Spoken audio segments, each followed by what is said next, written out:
Hey, Mark, fake banter for the intro. That's all I know how to do. Great. Good to be here. Welcome to Tuesdays with Stories. Hit her in the face with a surfboard. And then the duck fell out of his bag. Surf's up. And she didn't even flush. Knock, knock. Who's there? Mark Norman and Joe List. Yeah! This is Tuesdays with Stories, everybody. Nah, that's terrible. This is supposed to be cheesy. My radio is spitting at me. Oh, shit. Here we go. We're live. It's happening. Welcome to Tuesdays with Stories, folks. I am Joe Vintage T List, and that's Marky Armpit Stain Norman. Woo, Jesus. Hey, Janel, that is a wet spot and a half. Yeah, Man, I'm like a lady at a Beatles concert in the 60s. Yeah, you look like a history teacher. Oh, man, we had a teacher, Mr. Stabler. This guy was fat as hell, and he had the yellow. He had the yellow stains on his white tee. I mean, he was right out of a central casting. The comb over with like the 6 lines going over the scalp, the pocket protector with 18 pens, a protractor, a compass, a dildo, and big old yellow under the pit. Doesn't it blow you? I hate the yellow, first of all. If you saw my pillow, my sheets, my blankets, bright yellow. It Yeah. looks like there's a fucking crazy piss party happening in my bedroom. The whole pillow, bright there. yellow. Look at oh boy, I thought we were gonna get a sneak peek. Yeah, this song, I mean, I don't know if you can, it doesn't really pick up here. Let me try It's a to little find dingy. something. A little dinge. I'll try to find we got some new stuff going here, and a lot of people listen on audio anyways, but take my word, it All right. looks like a Simpsons sketch in here. Yeah, I mean, you're talking to the pissy professor over here. I know about the urine, but you're talking just sweat, wear and tear. Sweat, I guess I just sweat. I'm a night sweater or a night terrors or whatever, the night watchman. I don't know what it is, but my pillow is just bright yellow, always has been since I was a kid. I mean, 3 weeks here. I think because the anxiety, I'm just shaking and sweating no matter what, and it's yucky. I'm leaking yellow ink. Yeah, my thing is the Nuva ring around the collar. My collars look like I wipe my ass with them. They're brown and yellow, and they look like an old treasure map. Wait, Nuva ring? What's that again? No, that was a joke about. I just used the word ring, but I got the ring around the collar is what I'm saying. Nuva ring's the IUD that you put in your snatch to stop a child. Oh, right. No child left behind. But Yeah. what are you talking about with the neck? What? You what know, ring? like a white collared shirt, the button up. Uh-huh. It's just ruined back there, just with sweat. I guess it's like your pillow, but it gets brown and yellow and gay and weird, and you can't get it out. Like I put bleach on it, I put holy water and the placenta, nothing. All right, oh, good to know. It makes me feel better that you got back of the neck sweat. Oh man, back of the neck, my lower back is covered in semen, and I got the wet sheets too. My mattress it's horrific. It's kooky times, I think. I think everyone's anxious. I can't sleep well anymore. I don't sleep. I wake up.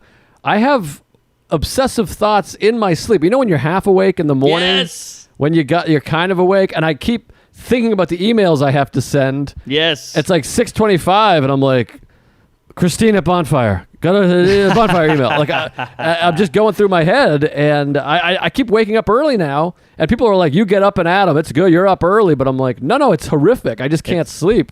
I'm the same way, and I'm so jealous of these queefs who are like, I slept till 1. Like Sam, I used to text Sam at like 9, and he would not get back to me till 2. He's like, I just got up. I'm making coffee. I'm like, do you know what a gift that is? Like, I know it's you lost your day, but at least you're healthy. At least you're like cleansing yourself with your snooze. Well, you want that middle sleep. You want 8 solid. I want to go to bed at 1 and wake up at 9 and just feel woo. True, but wouldn't it be nice to have the option? I mean, if you're one of these sleep till 1 guys, just set an alarm for 10. Well, that's what I mean. That's what I'm saying. 8. I want 8 solid REM, whatever the fuck. I go to bed at 3. I wake up at 8. I mean 11.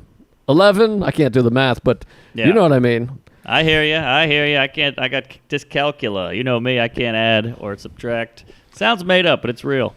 Yeah, I believe it. But what started this with the sweat? Because there was some other thought I wanted to branch into. Branch Ricky. Yellow.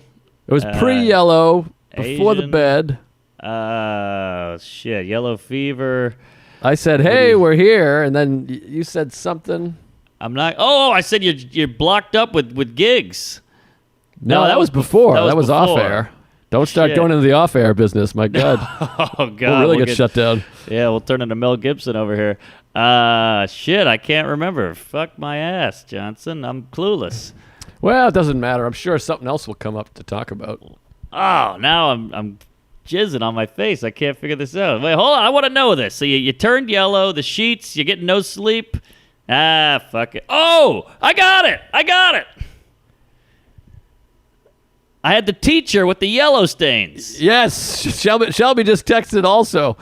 Oh, what did he teacher. say? He said teacher. There we What's- go. but what was the teacher thing now? This, See now, this right here. no, but now I remember what we were talking about, but I don't remember what it sparked me. It spawned me or sparked me. Did I ever tell you this one? We had to Spawn come Ranch. up.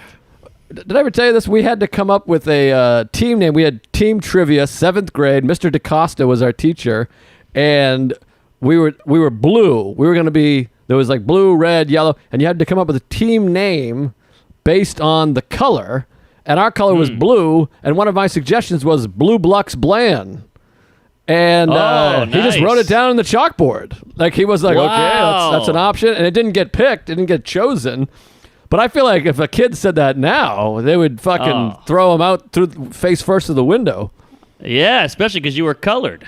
You know, you were all different colors. So, like, it's color coordinated, which is also weird. But that's pretty clever for a kid. Like, that's pretty worldly. It wasn't bad. Yeah, I mean, I knew about we had probably studied the Ku Klux Klan in that class, so I felt like it was worth, whatever, bringing up. Like I was like, right? Remember Ku Klux? Like if it was a math class, it would be a little weirder. Yeah. But it was a thing of like we had just studied that, and I did a Ku Klux Klan pun. But the fact that he wrote it down, of like, okay, we'll vote on that. If it gets voted on, we'll choose it.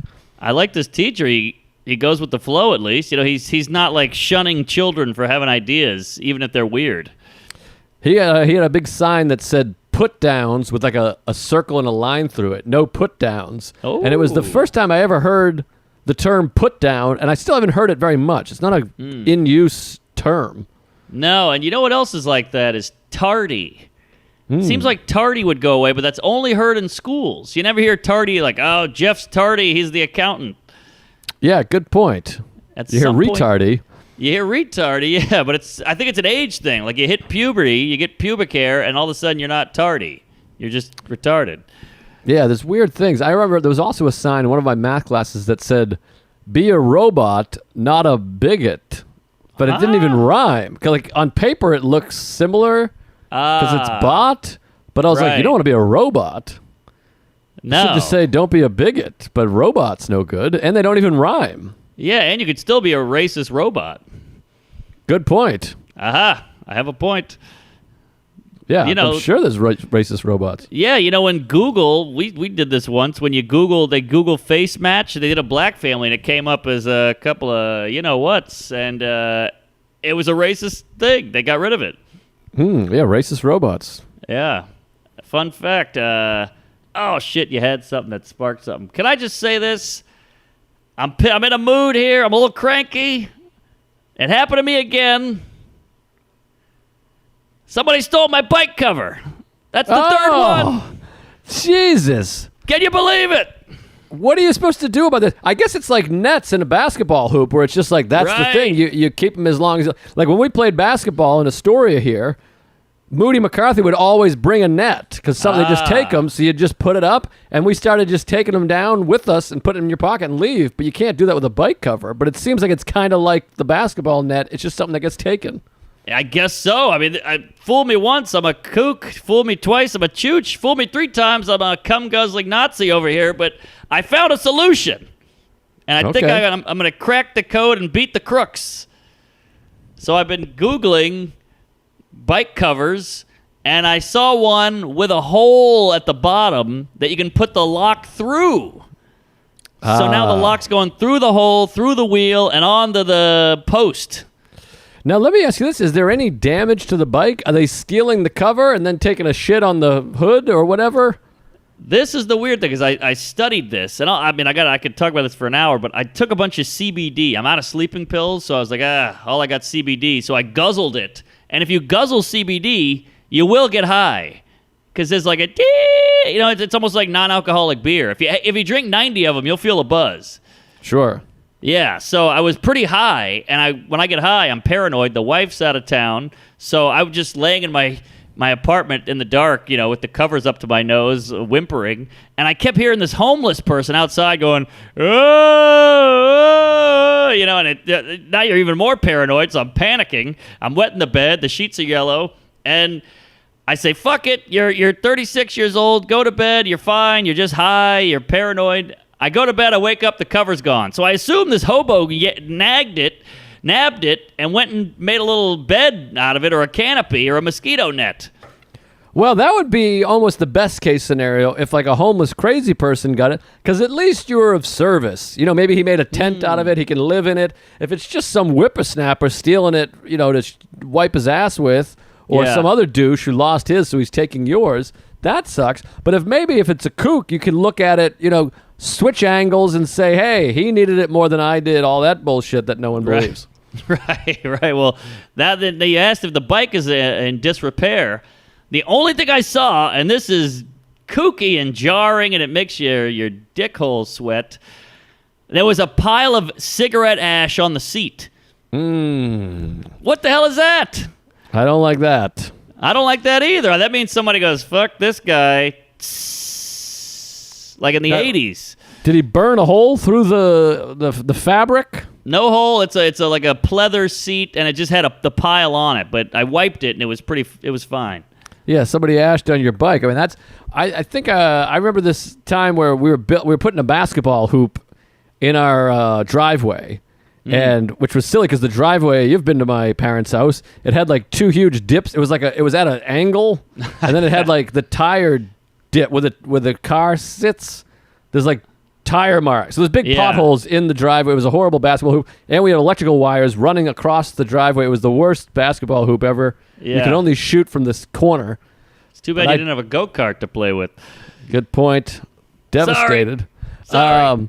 So we built the basketball hoop, but you have to let the cement settle before you can put the top part on. So for a while, it was just like a 2-foot cylinder, like the base of the thing. And I remember one day I came home and there was a bunch of trash in there. It was like a pack of cigarettes, a wrapper, and the thought that somebody had walked through my lawn and put shit in our belongings, it devastated me, and it gave me anxiety of like, who was in our yard? Our cars were here. Yes. Somebody walked here. Somebody was in my shit. Sing it, sister. I know exactly what you mean. It's the violation. You have no control. This already happened. Somebody did it. Somebody's a prick. They fucked you, and it's the lack of consideration. Like, I have this cigarette pack. I have this beer can. I don't want it. Fuck this guy. I'm throwing it in this little receptacle. That'll do. Well, and you have the feeling that, like you just alluded to, that you're like, maybe they know me. Maybe they hate me. Maybe they were like, I don't like this family. I'm going to go stick a fucking pack of cigarettes in their basketball hoop thing. Yeah, that's a factor. It all stinks. I just wish you just want to catch them and go, hey, what are you doing? Why are you ashing on that? And they'll be like, ah. It's almost like Twitter or social media where you can be really mean or a comment because there's no face. But you would never say that to the person in real life. Right. Yeah, we got to get back to the face. The faces, face-to-face, face the nation. Yeah, sit on my face. Face off. Facist robot. So that's it's a bummer. So I got the new one coming. It's got the lock hole. So now when they try to rip it off, they're gonna have to take the whole street sign, baby. Yeah, good for you. That's a bummer. What do you do in the winter? You stick it in the house, or what happens?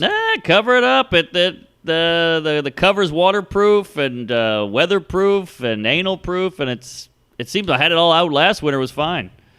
Well, I'm about to have to go to the garage around the corner and pay for a parking spot. I'm flying for the first time in a couple of weeks. We're going to Marfa, Texas, with Sarah's mother and sister. So I got to find a place to put the car, and I was going to get this garage because it's, so you have parking, you have to keep moving the goddamn car. Yeah. But it's a rough one. You got to go over there and just be like, here you go. It's like $400 a month for this fucking thing.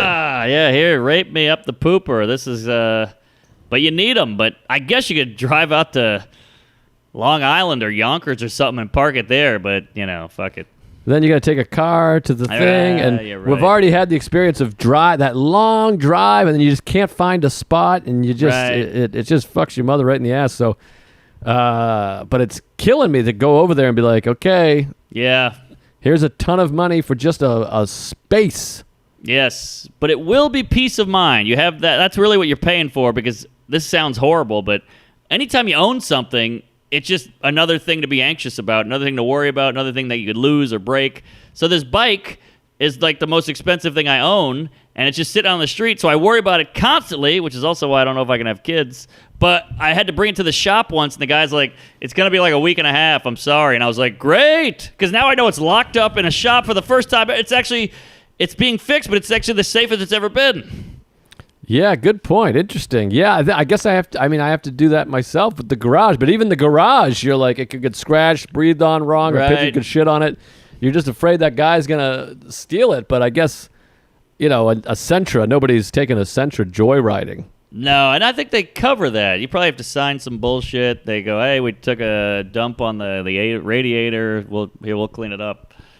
Yeah, I guess so. But it's weird. I've had it for 3 weeks, and I'm already like, it's my car. It's over there. That's good.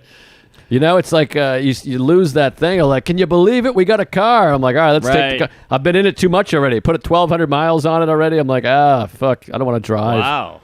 Like tonight, I got a gig. I'm taking an Uber. I'm like, I don't feel like driving. Wow, how about that?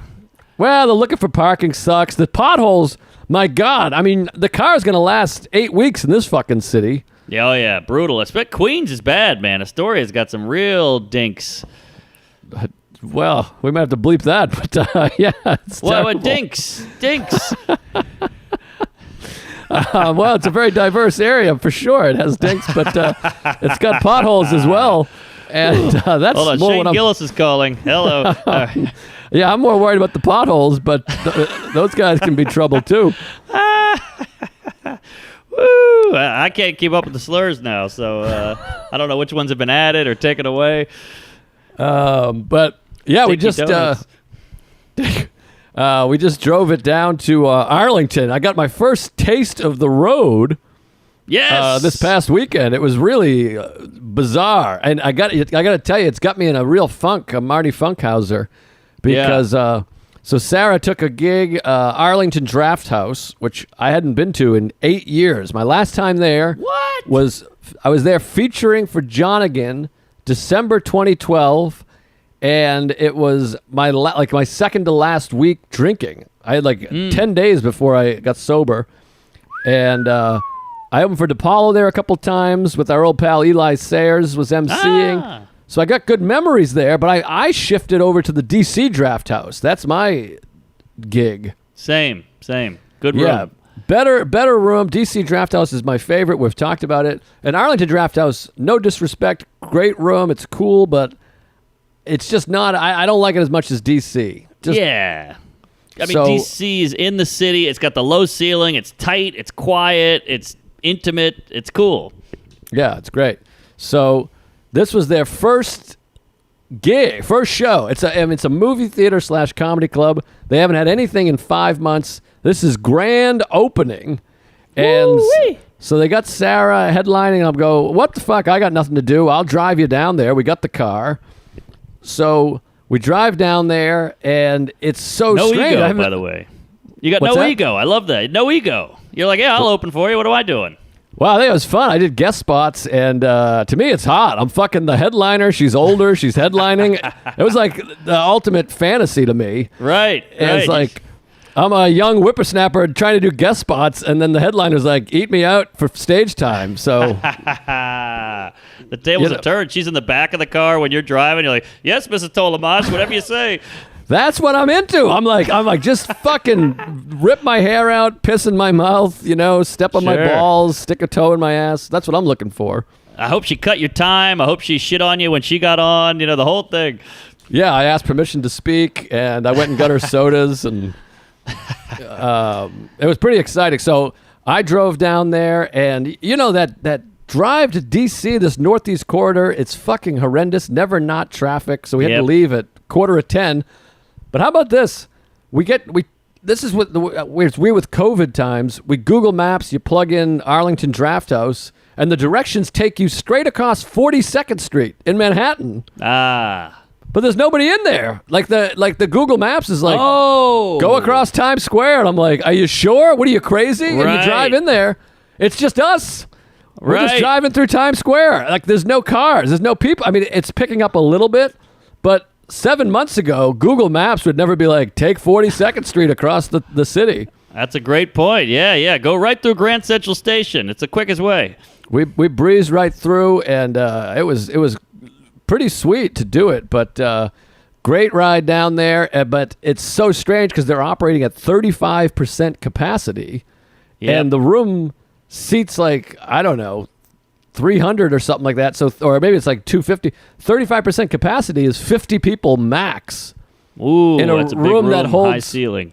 Exactly, in a room that holds like 275 or whatever. So it was pretty light. There was like 20 people there. And they had to seat them spread out. Yeah. So just really strange, but you got a taste, and it gave me a taste of what it was like to go work the road. And then Chris Allen came down, the fat bully, and we hung out. And he's going to do that spot, and you miss that feeling of like, you come by here, I'll come do a guest spot there. We'll meet up back here at the diner, but there's no meeting up and all that shit. Right. I know. But the hotel is fun. The green room is fun. You eat in the green room. You got the fridge with the waters and the Red Bulls, and all that shit is great. The smell of the club I love, and you see the marquee with the name on it. The whole thing it's a bummer. I can't wait to get back. Oh, I almost started crying earlier because I was on Bennington, and he's like, when did you shoot the special? So I had to look back because I was like, trying to get the date, and I looked at my calendar, and you just see it so packed, and you're like, Allen's office, dentist office, Fat Black, new jokes, Tuesdays with stories, and you think of like all these things. It made me like, it took my breath away thinking about our lives before all this, because I'm good at settling in and accepting it and being like, this is what our life is. We can't control it, yada, yada, fuck my dad. But when you really think about the old days, you're like, fuck. I know. So sad. And think, this is even, I almost don't want to say it because this is almost too bummery, but just think like, we're doing 5 months here, how much time we've been in, whatever it is. Think about how much we would have accomplished in those 5 months. I mean, we just lost part of our life. We're still doing the pod, thank God. We're doubling down on the queefs and the Patreon, thank God. But like, think about every new bit you would have. Think about every new check you would have from all these gigs and how many cities you would have been to. And, geez, it just kills me. And the joy we bring. We could have brought a lot of joy to a lot of boys and girls that are homeless or whatever bullshit. Where's the joy? Exactly. Almond joy. But yeah, it's tough. At least you got a taste, I guess. You got a little methadone. Yeah, it was a little fun, but there was those shows where it's Arlington, Virginia. They weren't really comedy fans. They were just kind of people that were like, they wanted to do something. Yeah. And you could tell it was a set. Those sets where you're like, I can tell that they think I suck. Yes, I know it well. Too well. And the MC was great, but I was like, just tell him about the special. And so he didn't mean anything by it, but he's like, this guy just released a special on YouTube. But I'm like, you got to say a big special, an hour special, or say Tonight Show and Netflix and in addition, because otherwise it sounds like I'm just some asshole that threw up, talked into a mic and threw it on YouTube. I'm like, it's a special on YouTube. Yes. The YouTube it's working out for us, obviously, but it still sounds like a Make-A-Wish. Yeah, you're right. It does. Yeah, because anybody could do it. It's free to upload. So I went out and just ate a bag of shit, just a big bag of cheese every show. I mean, like, there was a couple of tee-hees, a couple of ha-has, but you could just tell that, like, oh, these people hate me. I suck. And Meanwhile, the special's doing great. It's got 250,000 views. I'm on top of the world. And then it's the great equalizer. You walk out there, and they're just eating popcorn. You can hear the popcorn being chewed. And, of course, there's two ladies going, yeah, oh, yeah. Sure. Mm-hmm. But, yeah, let me just say this. A couple things. One, isn't it? Well, first of all, congrats on the special, by the way. Everybody's jizzing all over it. Everybody loves it. The views are insane, by the way. Like, you're hitting like 100K a day almost, or maybe more. I think it's around 400,000 in 4 days. It's pretty wild. Wow. I mean, you're going to hit a mill. That a million feeling. There's nothing better, and people are sharing it. Everybody's into it. I'm getting comments about it. I'm getting messages like, this special is great. I'm like, yeah, tell him. But thank you, yeah. And I'm so glad it worked out. I'm so glad it happened. I'm glad everybody likes it. But also, I've said it before, I'll queef it again. Isn't it interesting about comedy that you can say the same jokes that murder, but in front of these people, they're going, this guy's bad. That's the hardest thing about comedy. Like, if you make a basketball, whether there's 8 people in the room or 20,000, it still counts for 2. Why does the joke not count and you can be considered shitty just because the vibe is wrong? Isn't that frustrating? Yeah, but you need that's what makes it so beautiful, man. It's like it's a dance. You need both participants or whatever. Yeah, I guess so. It's a conversation. I get it. You do. You just want to be like, this is good. You want to come out and say, I'm good. Just whatever you're thinking, just switch it into like, this guy's great. Right. And you'll start enjoying these more because they come in very skeptical. Yeah. All right. So I feel bad for Sarah. She's got to do 45 up there. It was rough. I mean, I was coming off stage being like, all right, good luck. But it's good, it's like we're getting our toes back in. You warm up a little bit, you try a little bit, but the indoor shows, I think I'm done with for a while. It just is. I'm too anxious. I feel bad. I feel guilty, and then the shows just weren't great. And some of these outdoor shows are pretty good. So I don't know. It was safe. Everyone was far apart, but it just wasn't. It just made me feel sad that we weren't ripping it up. Right. I hear you. Well, speaking of outdoor shows, I mean, we've been on each other's heels with these. Did you talk about Soul Joel's yet? I think so. God, I don't right. even remember. Well, I think so. That was great. I did that one last week at Royersford, PA. Never even heard of it before. Cute little town. And me and Doug Key. If you don't know Doug Key, he's the guy I did the queef with, where we hid in a coat room of a gay bar and did a queef, and all these gay guys were coming in, getting their coats, and being like, "Hey boys, what are you doing in here?" We're like, "No, we're just doing a queef." But Doug Key drove out, and it was like a taste of normalcy. You show up, there's a couple people there, we cracked a few beers. It's beautiful out. There's packed out lawn chairs. Tuesdays there, comedy shirts. And they were good. It was a good show. People laughed. You hear laughter. And then that drive back. There's nothing better than the drive back after a comedy show. Yes. Sorry. I wasn't sure if it was more than that. But no. It's just the best. It was beautiful.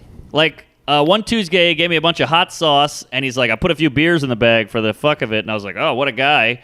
These Tuesdays, they're throwing out mushrooms and Adderall, all kinds of stuff. So me and Doug cracked a beer, and it's nighttime. You finished your work. You did well, and you got like an hour and 10 to get back. There's no better feeling. And you're like, the little things. It's almost like after a workout, that endorphin rush you get, but it was after comedy.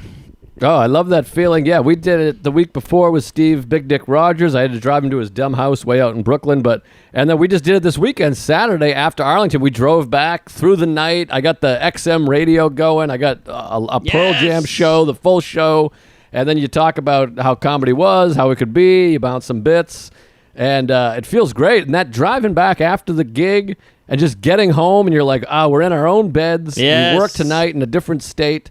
And it feels great. It's nice to be working even a little bit in any capacity. You just want to tell jokes. I miss telling jokes. Well, that's the thing people don't realize, and I'm going to sound like a twat here, but working is, I think it's healthy and good. I mean, we're lucky we get to do the thing we love to do and, get paid for. But, like, I know everybody's like, we got time off. It's like a big joke. Like, I took so many naps. I needed a nap. And, man, like Jim Gaffigan's got 4 hours on, like, don't you just want to eat all day and not get off the couch? And you're like, no, that sucks. You got to get out there and shake it up and do something and go to work and accomplish something. And then the happiness kicks in. That's the satisfaction. I think everybody's trying to get away from discomfort, but I think that's where people should be going towards, especially now with the COVID.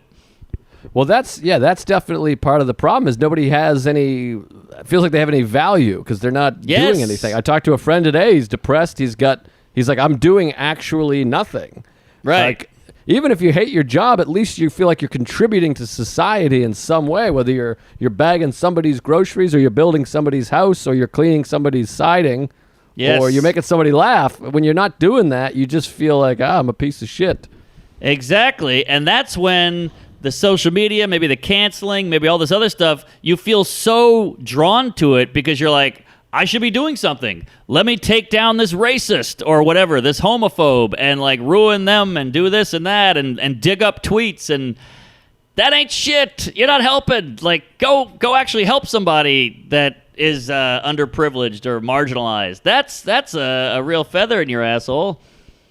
Yeah. And speaking of feathers in our asshole. Yes. We got some sponsors that we love. Oh, Jesus Christ. We sure do, Fatty. And boy, when you think about your asshole, what do you think about? You think about protecting your asshole, housing your asshole, and the best way to do that is, in my opinion, with sheath underwear. Woo-wee. Right this moment, I am wearing sheath underwear. And I really am. This episode of Tuesdays with Stories is brought to you by Sheath Underwear. That's right, Sheath, Sheath. Now that everyone is working in their underwear, you might as well be doing it in the best gosh darn drawers around. Is it drawers? I thought it was drawers. I don't know. Drawers? But anyways, I'm reading the copy. Fuck the copy. The copy stinks. This guy's a fan, and we love his underwear. I genuinely love them. They got the pouch, the dick and ball pouch. Your penis goes in, and I tell you, it's like pulling your cock out of a vagina when you pull this thing out, fellas. You got to get it, and we've talked about it before. I got my wife. He sent my wife a sports bra and some undies. Ooh.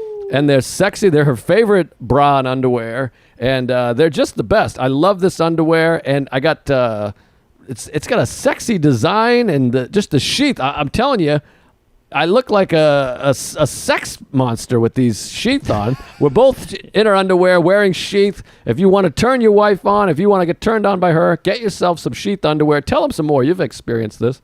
I love the sheath. It's definitely got the 2-pouch compartment that keeps your nuts in a hut and your pecker packed away. It's really what you need when you're wearing underwear, because sometimes I got some underwear that got no slit, so I got to yank them down like a special needs kid every time I take a woo-woo, and then I got the ones that my dong flops out every time I'm by a playground, so they're all over the road, but these guys have nailed it, and they're sexy, and they're sleek. Go to sheathunderwear.com. Order with promo code TUESGAYS, this guy's a fan, to get 20% off your first order and Sheath Underwear's 100% money-back guarantee. That's sheathunderwear.com, promo code Tuesdays. Support this show by supporting them. Get Sheath Underwear and let them support your cojones. And send us a photo, will you? And Tuesdays with Stories is brought to you also by Raycon. You guys know how much we love Raycon. Now that everyone is cooped up at home, using earbuds has become an essential service. Drown out the sounds of your roommates, your girlfriend, the fireworks, or whatever's going on out there with Raycon. Everyone needs a great pair of wireless earbuds. These things are first class, folks. You got to have some earbuds. Obviously, right now I'm using whatever this crap is, and it stinks. Earbuds. Yep. These earbuds by Raycon are the best. HD sound, high quality. They're cheaper than the other bullshit. It's just first-class stuff. I really love them. You get 6 hours of playtime, seamless Bluetooth pairing, and a deeper bass sound. I mean, that's on the newest model, the Everyday E25 earbuds. They're the best ones yet. You know about it. Tell them about it there, Marcus. Yeah, I love them. I listen to a lot of pods, and with the other earbuds, you're doing this shit. What did he say? With the Raycon, it comes in crystal clear, and they last forever, and they're cheaper. So I don't know why you wouldn't do it. Go nuts. Now's the time to get the latest and greatest from Raycon. Get 15% off your order at buyraycon.com/Tuesdays. That's buyraycon.com/Tuesdays for 15% off Raycon wireless earbuds. One more time. That's buyraycon.com/Tuesdays. Get them while they're hot. Yes, they are hot. All right. Speaking of hot, it's blazing in New York, and I try to walk around every day just to get my steps in because I love my apartment so much I never want to leave. But how about this? I'm walking by Washington Square Park, and I just see a bunch of teens and 20-somethings, hip kids just staring at cops from across the street. There's like a gaggle of cops leaning on their cars doing whatever, and they're just flipping them off and going, murderers, murder. It was insane. I couldn't believe what I was seeing, and the cops just going, all right, move it along, whatever. They weren't even looking at them.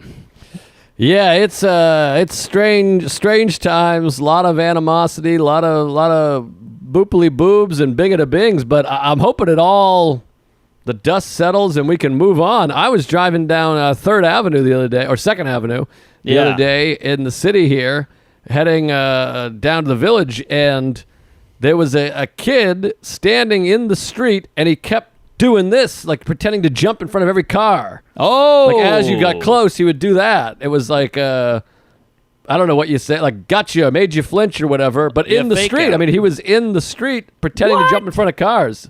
Horrendous behavior. Subpar behavior, as my friend Greg Hahn would say. Yeah. just terrible subpar behavior, but it's kooky times out here. It's wild. It is, and with the flipping off the cops, I mean, it's not doing anything. Like, the cops are like, all right, whatever. But they did it for, I walked by 8 times. They were doing it for 45 minutes, an hour. Like, it was almost kind of adorable. Like, all right, kids, I get it. You're angsty and you're saving the world, but what are you, an idiot? Like, come on. I don't know. I guess it's a thrill. I don't know. I mean, I used to tag shit, but at least there's some proof I was there or some kind of remnants of vandalism. Yeah, I tag folks on Instagram, but there's so much spicy animosity out there. You can feel it, and it just makes you want to move up into the woods and smash your computer and your phone and stick your father's dick in your ass.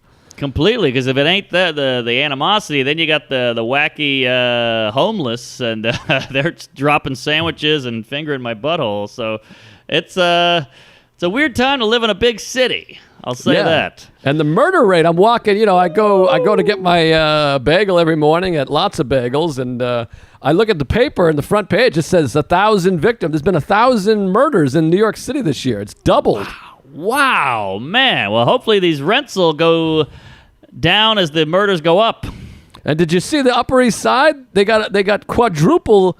There's a bunch of stabbing, slashing, robberies in front of billionaires' houses. This came from the New York Post, so just whatever. Right. Who knows? Yeah. But pretty kooky. Oh, I think I sent you the article. I read it. It was terrifying because it's like these billionaires are freaking out like it's 1971, and they got held up at knife point. One guy got held up at gunpoint, and these poor billionaires, they don't know what the hell's going on. It's some guy with a monocle and a cane going, oh, well, I never, his top hat spinning, bow tie. A loaded gun. 2 teenagers with a loaded gun. Yikes. My God. Yikes. My God. Be on the lookout, folks. There you go. Head on a swiv. Now, I got 2 big nuggets here. Please, I need some nuggets. I got nothing. All right, they're not that great of nuggets, but they're nuggets. But I'll do one first, but they're similar stories. They're both 2 gigs I did, but they both were insane gigs. Like, couldn't have seen this coming, wacko bananas gigs. I'll try to fly through both of these. I don't know how much time we got. All right, I'll knock this out. We got time. We got lots of time. All right, so the first one was on Saturday. J-Nugs Diner in Astoria. outdoor show for the vehicles, and they honk their horn and flash the lights if you're doing well. You know it. I'll be there this Saturday night. We're sending you back to the future. Yes. Yeah, Bel Air Diner this Saturday in Astoria. I'll be there this week, just in a few days. By the way, you got me. You were right about this. I got 8 guys texting me going, "Stop doing these gigs," because all these queefs hit me up and go, "Norman did it. Norman did it," and then they go, "Oh, if he did it, maybe I'll do it," and then they hate themselves. And then they hate I know. me. You're bringing down the value of comedy. You're ruining the economy single-handedly. There's this podcast. They're like, Mark did this podcast. I listened to it. They're like, we got 6 listeners, and 3 of them are my uncle. But I know. Mark did it. Well, so you did the Nog one. So I was, you did the diner. All right, I've listed it. I'll do it. So I go out there. By the way, I checked the forecast. There's a cloud. There's just a little sad, anally gray cloud, but it's not. There's no driplets. It's just a wet, shitty fart, but there's no drippings. So I go, all right, we'll probably be okay. I text Jay, the guy running the show. He goes, "It ain't gonna rain, I promise." And I go, all right, great. So take the train out there, get out there. It's drizzling. Show's still being set up. It's like 6:50. Starts at 7. Drizzling, it'll pass. Look at that. The clouds are moving. Everybody gets all scientific. See the rotation of the earth. Here we go. God and Allah and all this. And then, right when the host gets on the mic, torrential, baby. Downpour. And I go, well, I guess we got to call it. That's that. He goes, what, are you kidding? They paid. The show's got to happen. They're all in their cars. They don't give a shit that it's raining. They just hit the wipers. So I'm like, yeah, but what about the comedians? The host didn't even show up because he goes, it's canceled, right? He goes, no, it's on. He goes, I'm not coming out. So we got no host. Nog had to host it. He called Viter, he called Fiore. Get over here, we got a show. They go, it's raining, it's pouring. The old man is gay, and it was horrible. So like Newman. Yeah, it was like the fucking postal service. No rain, nor bomb, no shine. So everybody's going up, and it's a cordless mic. Fucking Nog has a Zoom show zooming, so he has a laptop facing the stage. The laptop has an umbrella. The comics did not. It was fucking classic. And so every comic's going up going, this is it. This is my life. And I go up, and the cars are honking. Hey, Norman, all right. Lights. And I have a little Hello Kitty umbrella. I look like Ben Franklin out there. I got a key with a rope. And my opening line is, I got to start saying no. And it was like it encapsulates the whole thing. You're right. What am I doing? I'm miserable. I'm in the cold. I look like a wet kitten. Yeah, that gig's tough. I mean, also that gig, by the way, is like 90 minutes away from you. I walk down the street. It's 3 blocks. It's a good point. But were the people outside, though? Because the people outside are good. There's people sitting under a tent thing. The people outside saved it. They were under a tent, and they're the only laughter you hear. Because otherwise, it's just a and a fucking a blinker. And so, thank God for those people. Those people saved the show. Yeah, it could be a tough one, but hopefully they come out this Saturday to the gig. But yeah, it's tricky. What'd you do? Did you ride the bike over there? No, I got this guy Eric with the big shoe. What kind of name for a clown is Eric? And he's been filming me do stuff. He's like, hey, I listen to Tuesdays. I'm a fan. I see you film shit. I'll film you. And he came out from Philly on a bus and filmed it. So we got it on tape. So I'll put that shit on YouTube. It should be pretty humiliating. Oh, fun. That'll be great. I mean, that's all you need, is as long as you get something out of it. Right. And then here's the clinker. The second show was blue skies, not a cloud up there, but between shows, the guy running the show put a tent up on the stage, like, oh, I'm going to put a tent up just in case. But no tent for the first show. So now we're under the sun on a tent, but yeah, what to each his anal. But we leave there, we're soaking wet. It was an experience. Yeah, it sounds like fun. It's a good story. I mean, yeah. I'm sure the people were happy. I'm sure there was some fans there, because fans come out to that. We got fans in Queens. Yeah, fans come out, and I think fans realize, like, oh, comedians are fucking losers, because they go, hey, you were on Rogan. Oh, man, I love the Out to Lunch. Oh, baby, Comedy Central, Fallon. Seinfeld's talking about you. They're not canceling this? You got to go out there this? You go, yeah, I got to go out there. And they go, oh, all right. And they just go, oh, man, what a fucking nerd. Yeah, it's strange times, but we're all navigating because for a while, early on, a bunch of comics were like, I don't do Zoom, fuck Zoom. Right. And then after a while, you're like, all right, I guess I'm doing Zoom. Yeah. And I don't really mind the Zoom. I'm doing Ray Allen's show Friday night, the Aruba Ray's Zoom, which is the third one I've done. I did one with Ray Romano. I don't know if I talked about that on here. You did not. I would love to hear about it. Yeah, I did a Aruba Ray show. He's friends with Romano, so it was Aruba Ray and Ray Romano. And it was interesting because the way Ray Allen does it, he does it good. He has 5 comics doing like 5 sets of 3 minutes. Yes. So he does it kind of like not Impractical Jokers. What's the other show? Hollywood Squares. No, the one we did stinks. I Love Lucy. No, Catch a Byron Predator. Allen. The Byron Allen thing. Allen. Yes. The, Unleashed. Yeah, so it's like that where he goes, hey, Mark, your mother's got huge tits, right? And then you talk Right. about those. And then he goes, Yeah. Joe, your mother has small tits or whatever. I like it, and he's got a ton of people watching, which is great, but I hate being on the whole time. I'm like, I was at a party, and I was like, I'm going to go do the Zoom real quick. I'll be right back. Then I'm like, oh, yeah, this lasts 2 hours. Yeah, well, so the one I did with Romano, I thought he was going to do material. And, of course, I'm like, yes, Ray Romano, this is going to be great. You know, you always have the vision in your head of like, I'm going to do bits for Romano. He's going to be on the floor, and he's going to take me in his jet just to, let me fuck, kids or whatever. Sure. But he didn't have material. He just interviewed. So Ray just interviewed him. It was a Ray on Ray interview for like an hour and 15 minutes. And I ended up just watching the socks, but I'm on camera. Every once in a while, Romano would be like, hey, Joe, you got a beard? And I was like, what? Yeah. I got a beard, man. It's crazy. Right. And it was super fun, but my family watched. They bought tickets. And so they got to see me. They got to see that Ray Romano knows me, which is nice because, I've been telling them that for years. And they're like, okay, sure.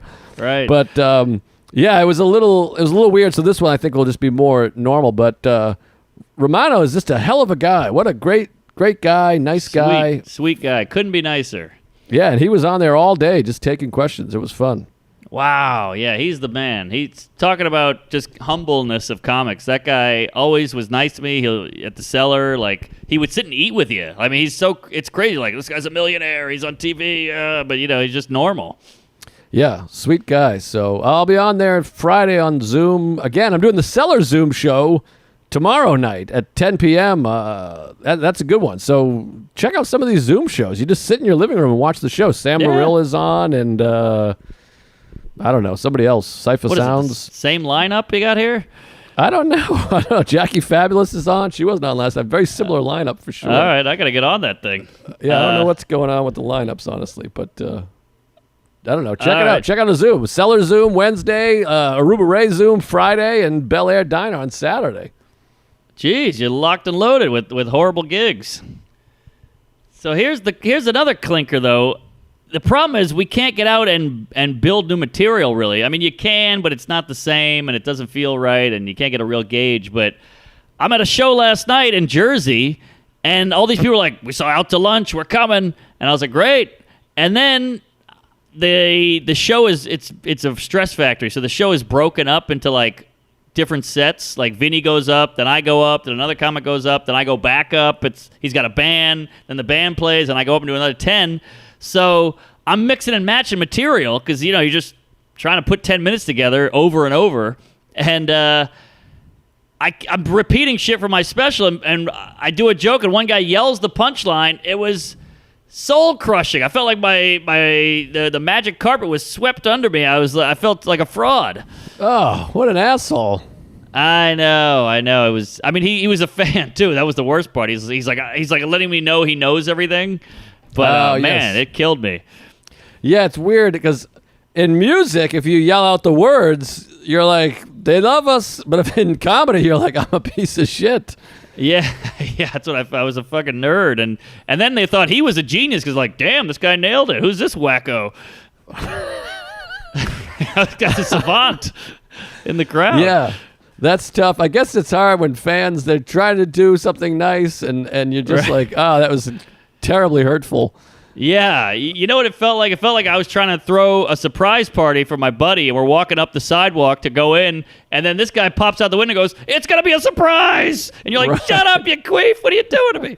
You know what I was thinking about last night? We had Vitor came over to watch some hockey, and I opened the windows and put the fan on and sucked his dick. But Sure. but he came over. He's a little guy anyway, so he's automatically 6 feet away because he's low. He's Right. at my waist. But I was just started laughing really hard at the idea. This is so silly. It might not be funny to anybody else, but I thought how funny it would be the idea of throwing a surprise party for someone during COVID. Like I'm like, yeah. come over to watch hockey, and then we're like, surprise, and there's like 50 people in the house, you know, because we're Yeah. supposed to be spreading out, of course. That's funny, and it could be a fun surprise. Like, you got it now. Right. We're all very sick, but Right. that was another little taste of normalcy. He came over, we watched the hockey game, we had some yucks, couple laughs, and but it's strange. It makes you sad. I've been sad thinking about it because I got to hang with Chris Allen, I got to hang with Vitor, and Sean Joyce came by the Arlington nice. Draft House, and we talked comedy, and that was all masked the whole time because that green room in Arlington Draft House is like 3x4, so you just got to Sure. keep the masks on, which is a pain in the ass. But That's a bummer. But it gives you this taste of like, God, it was so fun to just be like, come over, we'll watch the game, and then Yes. everyone's 69s, and God, I miss it. And I got some hope for this vaccine, but there's always the person that's like, yeah, but the vaccine, they're not gonna be able to distribute it, and no one's gonna I take know. it, and your mother's I know. gay. So Party pooper. who knows? But I don't know. Hopefully it'll get back to normal-ish because I'm starting to really miss the fun. I'm starting to miss the fun too, and also not to be a kook, but I feel like people need to get back to some life because I think everything is just going online and so much news and it's just so much drama and sadness and death. Like, you can't consume that much without some reaction from it, you know? So I think people need to like get an Excel spreadsheet going, get back on the train, call your mom, like get back to your normal shit so you're occupied a little. Yeah, and the economy, my God, the economy. I don't Wow. know what the hell's going to happen, but Don't get me started on the econ. But yeah, But- here's my last clinker. So this guy, Mo, hits me up, Jewish fella, and he goes, "Hey, I'm supposed to do this temple gig, and I can't do it. You're Jewy enough. Will you do it?" And I said, "Sure." Once I got the Seinfeld nod, I was welcomed by the Jews, which is fun. yeah, that is fun. Yeah, it's almost like, Michael Jordan was like, he's a good player or something. You just kind of get put in with black people, I guess. Or, Dr. Dre's like, Eminem's good. He's one of us. Or whatever it is. Sure. So Didn't follow, but I appreciate it. you get it. I'm saying I'm accepted by them.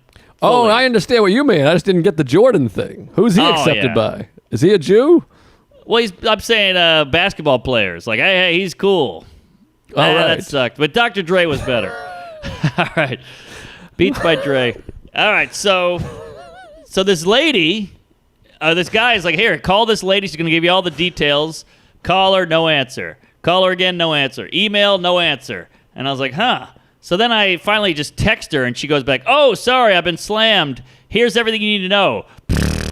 8-mile long text, and it's just zingers on all the people. Like, she wants me to roast them. Which is weird for Jews with the roasting, but you get what I'm saying. She wants me to just annihilate the whole kit and caboodle. And she already And- wrote the jokes? No, she just wrote like topics and subjects Oh, I see. and ammo and dirt.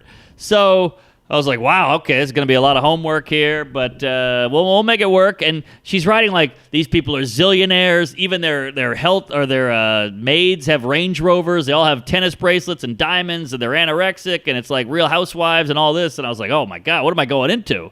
So I get Ariel Elias, you know her? Yeah, I love Ariel. Yeah, good egg, good comic. So she's got a car and a big old Jew. So I was like, perfect. We drive up to Monticello, 2 hours up, whatever it is. Great time driving up. I'm wearing a suit. She's got on like a nice Orthodox Jewy quinceanera thing going on because they don't fuck around with the ladies up there. They want you prim, proper, and wearing a wig. Sure. So, Ariel's driving. She's giving me all these Jewish words like shemuzel and shemazel and Hasenpfeffer Incorporated, all this shit. She's teaching me, and she's like, none of the men are going to shake my hand, just letting you know now. And I was like, oh, wow, shit, this is a culture shock. So we get up there. we finally start entering a town, and it's like a rundown town, but everything's written in Hebrew. And it's just like this weird Jewish town out in the middle of the woods. And then we pull into this resort-looking thing, and it's like the rich people live in this resort out of this whole Jewish town. And it's bungalow after bungalow after bungalow with giant swimming pools in the middle and playgrounds. And we're driving through it, and there's children's toys everywhere. And mind you, it's like 10 at night because they can't fuck around until after sundown. Weird. So there's like kids in long dresses, and the boys are all dressed up in like little suits and everything, like gowns. And they're just playing outdoors at 10 at night in the woods. It was so spooky. God, this is like a M. Night Shyamalan movie. Yeah, exactly. So it was cuckoo bananas. And so I'm calling her, and I'm like, hey, I got bungalow 13 over here. And I'm picturing like all these millionaire Jews because of all the dirt she gave me. But they all look kind of, I don't know, like hill people or whatever. Like these are like normal Jews. I thought they'd be loaded. These are like, curls and the yarmulke and everything. And she's like, oh, yeah, pull up to this bungalow. I'm coming right out. So I go, okay. She goes, come inside, go to the basement, whatever you want to do. And we go in, and there's like 8 kids watching SpongeBob. And they're like, oh, hey. And we're like, hey, is your mom here? And they're like, she's in the shower. Sit down. I was like, all right. So now we're sitting down with these kids. It was bananas. This is the fucking strangest gig I've ever heard. Strangest gig. So she comes out. She's like, hey, she's got the wig on. She's got the full garb, all black. And she's like, we're going to do the show out here. We're going to set up chairs, and we'll be ready to go in 20 minutes. So we were like, great. I was like, she's going to do 10. I'll do whatever and headline. And I got all your stuff. And I've never met this woman. This is the first time we've spoken. And she's like, great. And she goes out, sets up a floodlight, an amp, on a porch, and these people just set up 30 chairs, pizza boxes, Mountain Dew, and just a bunch of Jewish people come out of the bungalows and swarm and just sit down, and we do a show. Weird. Jews with pizza and Mountain Dew? I mean, this sounds like a List family reunion, not Jews. That's what I said. And she gave me all this tennis bracelet, Range Rover. They all drive golf carts around the compound. And I was like, what was all this? I'm showing her the photo. Like, this is nothing. And she's like, no, that happens during the day. You got to see it. It's crazy. All the women compete, and they all have personal trainers. And I'm like, all right. So I bomb all that bombs. I do 10 minutes of all the dirt at all bombs. They didn't even know what the hell I was talking about. And I was like, all right. I think she had a personal beef with one skank and just wrote down a list of shit about her. I don't know what was going on. Wow. But it was all kook. Every now and then a little Jewish kid would peek out, and she'd go, get back in there, Mortimer. And he was like, Ma, and so Ariel's on stage. She's doing well, and she knows the people. And this Jewish guy, rabbi-looking motherfucker, just walks up to me and shoves something in my coat, in my blazer, in the side pocket. I go, oh, hey.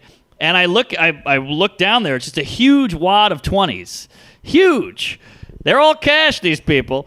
So I go up, and I must have done, I was supposed to do 40, 45. I think I did 28 because it was so, all the dirt bombed, everything bombed. I got some stuff in here and there, and then I got off like covered in sweat, and I just walk over to Ariel, and she shows me the timer, and she's like, you did 28. I was like, shit. So I said thanks. I took a slice of pizza, and we hightailed out of there and ran over like 8 Razor scooters on the way out. My God, I mean, that sounds insane. Was COVID existing there? Did they care? Were they spread out? Did they have masks on, or did they have yarmulkes? What were they doing? Not a mask in sight. And Ariel's a big like COVID nut. Her uncle died of COVID, so she was like free. We wore a mask the whole ride up, the whole ride back. But it's like everywhere you go, they were like, hey, you want to wear a mask? Feel free. We'll stay away from you. And then 10 minutes in, they're shaking hands, they're high-fiving, they're butt-fucking. It's like everything. I'm holding a kid in one arm, and I'm shaking him, I'm burping him, and then I'm wiping another kid's ass with the other hand. It's like everything else. After 10 minutes, it all flies away.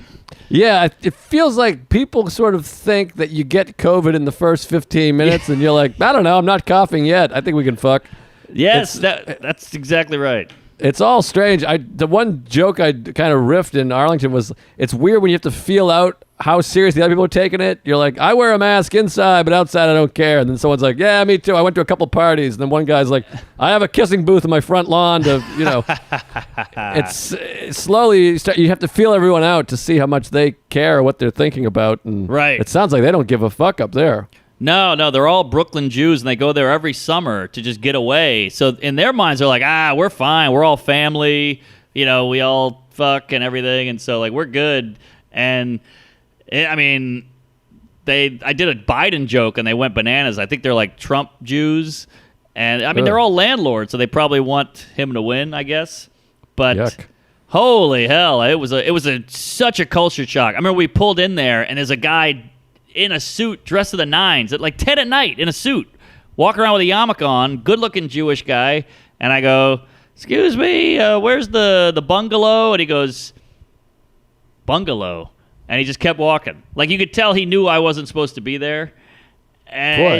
it's just a crazy culture shock. The kids and the gowns and the rabbis and the pizza. It was so crazy. Wow. It sounds like a throwback, but interesting experience.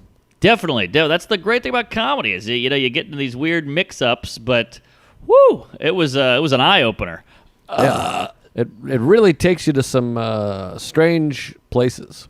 Yeah, different cultures. I was 100% in Jewish land, Orthodox land.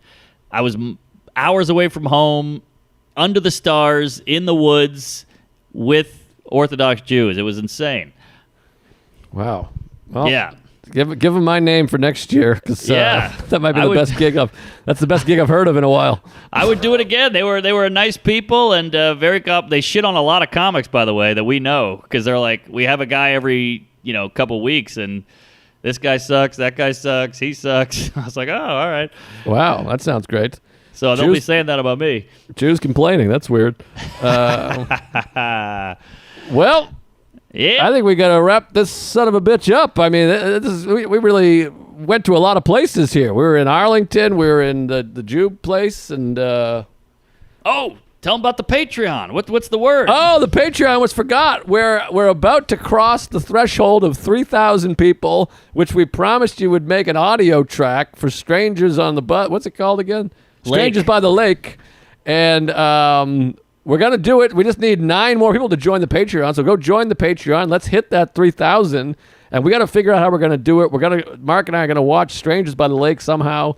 We're going to fuck during it or something. I don't know. We're going to create an audio track so you can watch it with us talking during it. And that's a huge milestone for us, 3,000 patrons. Although we got about 75,000 listeners, so it's a pretty small percentage, quite frankly. True, but it's a pretty good listener.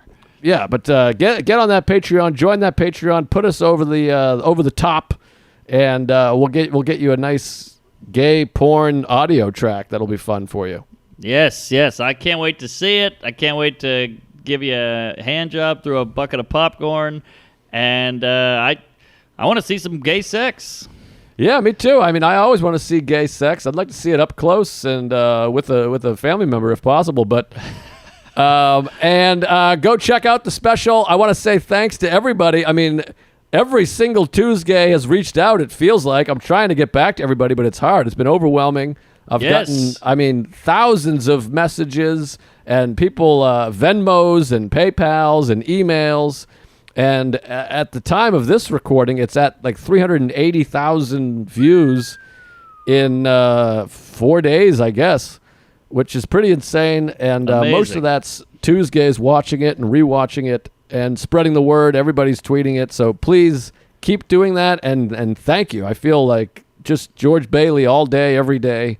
Yes. It's been insane. Thanks for everyone that was in the chat. I was so afraid to do the chat, but it was 100% fans. It was unbelievable. I love it. Thank God. And can I give a shout out? Well, first of all, the special's great. It looks so good. It's so crisp, and the colors, and you look great. You got the sexy jacket on. You almost looked handsome for a second. Appreciate it. I got to give a shout out to Jason Katz, who put a lot of it together and really killed it. So kudos. The whole thing is top notch. It's a barn burner. Not only does it look great, the jokes are great, and it's a perfect time to put it out. So mazel tov. You nailed it. Yeah, he directed it, and my manager and agent produced it. Liz at the Cellar produced it. I mean, it was just unbelievable, so exciting, quite a thrill. I haven't heard from my folks, but really a great time, great experience, and come to Bel Air Diner on Saturday. Oh, if there you're you in go. Queens. There you go. All right, folks. We'll see you in hell. Good stuff. Tell a friend, spread the cheeks, and praise Allah.